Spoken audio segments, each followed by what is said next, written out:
plans for RBS Worldpay, and can you describe some of the new emerging systems and technology?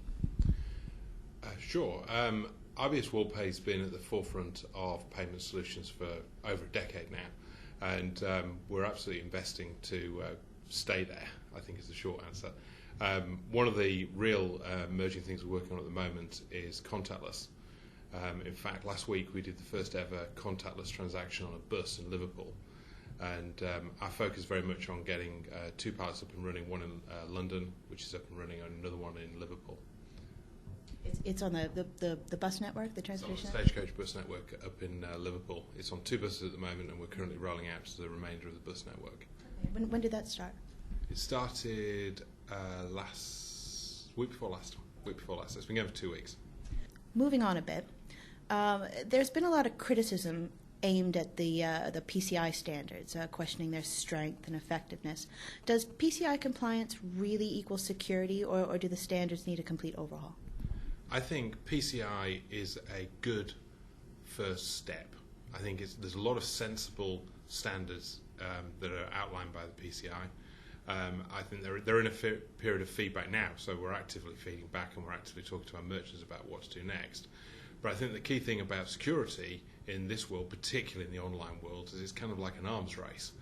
The hackers are investing more and more to undertake more and more, ever more sophisticated fraud. So PCI is a good first step, but it's not a sufficient step.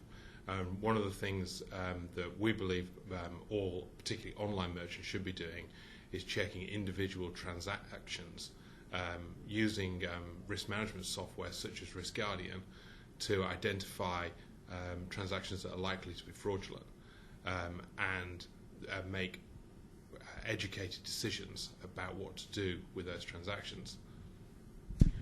Do you have any comment about sort of what's hindering the rollout of faster payments among UK banks?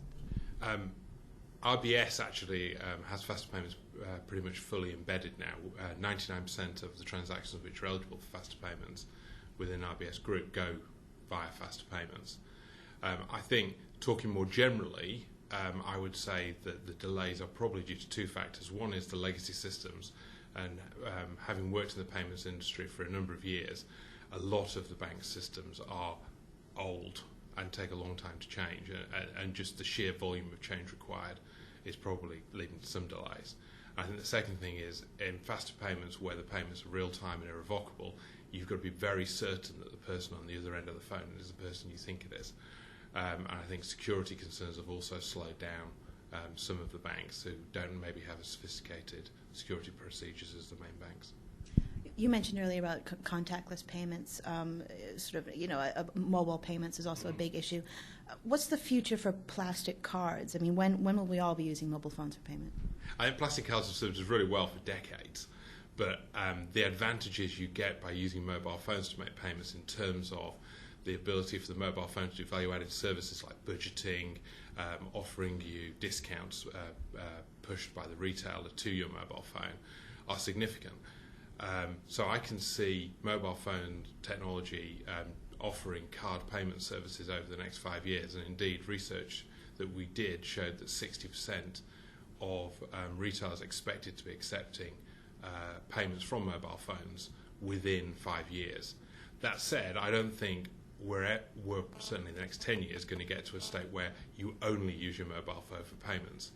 Partly because what happens if you lose it, as I did a month ago, you can't make a payment and you can't make a telephone call. But also when you go overseas, the acceptance of mobile phone payments will be less than in, say, the UK or the US.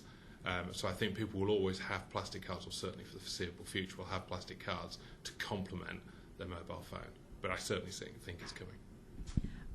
Moving on to the Payment Services Directive, how does RBS view the PSD? Do they see it as a threat or an opportunity to partner with new payment institutions? I think I welcome any opportunity to create a level playing field and open up markets, because I feel I've got a very strong product. I feel it's competitively priced, and I feel it's fairly priced. So from that point of view, I welcome the opportunity. I think the real issues that banks have had with the PSD is the sheer scale of change and the amount of work involved in both gaining acceptance and becoming a licensee. But I certainly welcome the opening of markets for us. Thank you very much. Thank you.